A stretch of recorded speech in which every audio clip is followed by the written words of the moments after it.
Welcome to మోక్ష శృతి. ఈరోజు వచ్చేసి మనం ఉగ్యాన్ని తయారు చేసుకుందామని రాయలసీమ స్పెషల్ ఉగ్యాన్ని చాలా టేస్టీగా చాలా బాగుంటుందండి. ముందుగా నేను వచ్చేసి ఇలా ఒక గిన్నె తీసుకొని దాంట్లోకి 1 కిలో బొరుగులను వేసుకొని నీళ్లు పోసుకొని నాననివ్వాలని. సగం నీళ్లు వేసుకుంటే సరిపోతుంది మనకి. ఇలా మన ఛానల్ ఎవరైనా ముందుగా చూస్తే ప్లీజ్ అండి లైక్ చేసి షేర్ చేసి సబ్స్క్రైబ్ చేయడం మర్చిపోవద్దండి. ఇప్పుడు నీళ్ళు వేసాం కదా, ఇప్పుడు మనం బొరుగులు నానాలంటే ఇలా ఒత్తుతూ కొన్ని వాటర్ వేసుకోవాలండి. ఇలా మొత్తం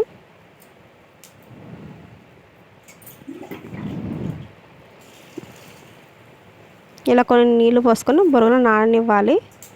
ఇప్పుడు వచ్చేసి మనం స్టవ్ వెలిగించుకొని ఒక గిన్నె పెట్టేసుకున్నానండి. పెట్టుకొని 2 గరిటెల ఆయిల్ వేసుకున్నాను. ఆయిల్ అనేది వేడి కానివ్వాలి. మనం వచ్చేసి ఒక 20 నిమిషాల పాటు ఈ బొరుగులను నాననివ్వాలండి. ఇప్పుడు వచ్చేసి 20 నిమిషాల తర్వాత ఈ బొరుగులని ఇలా తీసి ఒక గిన్నెలోకి వేసుకుందాము. బాగా నీళ్ళల్లా వచ్చేంతవరకు ఇలా బాగా పిండుకొని మనం బొరుగులని గిన్నెలోకి వేసుకోవాలి. ఇప్పుడు ఆయిల్ అనేది వేడైపోయిందని ఇప్పుడు వచ్చేసి ఉల్లిగడ్డ ముక్కలు పచ్చిమిర్చిని వేసుకొని పచ్చిమిర్చిని వేసుకొని వేయించుకోవాలి కొంచెం దూరగా. ఇప్పుడు వచ్చేసి కొంచెం కరివేపాకుని వేసుకుందాము.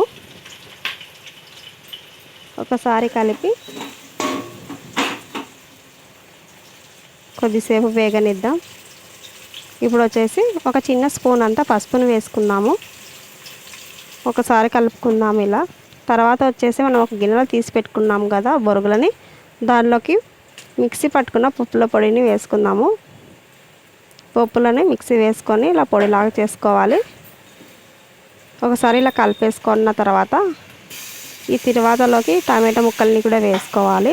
ఒక చిన్న టమాటా తీసుకొని ఇలా చిన్న చిన్న ముక్కలు కట్ చేసుకొని వేసుకుంటే సరిపోతుంది. ఒకసారి ఇలా కలిపేసి మగ్గనిద్దాం. ఇప్పుడు వచ్చేసి మనం పప్పుల పొడి వేసుకున్నాం కదా, దాన్ని మొత్తం బొరుగులకు కలిసేటట్టు మొత్తం ఇలా రౌండ్గా మొత్తం కలుపుకోవాలి. ఇప్పుడు వచ్చేసి ఉప్పు వేసుకుందాము. 1 స్పూన్ ఉప్పు వేసానండి. ఒకవేళ ఉప్పు సరిపోకుండా మళ్ళీ చూసి వేసుకుంటే సరిపోతుంది. ఇప్పుడు వచ్చేసి కారం వచ్చేసి 1 స్పూన్నర కారం వేసుకున్నానండి. ఎక్కువ తినేవాళ్ళు 1 స్పూన్నర వేసుకుంటే ఇప్పుడు సరిపోతుంది అండి. తక్కువ తినేవాళ్ళు 1 స్పూన్ వేసుకుంటే సరిపోతుంది.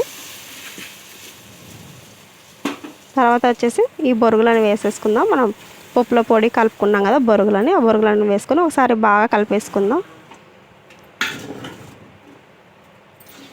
ఇలా కలుపుకున్న తర్వాత ఒక సగం నిమ్మకాయని ఇలా పిండుకుందామని. చాలా టేస్టీగా చాలా బాగుంటుంది నిమ్మకాయ పిండడం వల్ల. ఇలా ఒక ప్లేట్ మూసేసి ఒక 5 నిమిషాలు మగ్గించుకుంటే సరిపోతుందండి మనకి ఉగ్యాన్ అనేది. మనకు ఉగ్యాన్ అనేది రెడీ అయిపోయింది. చాలా టేస్టీగా చాలా బాగుంటుంది. మీరు కూడా ట్రై చేసి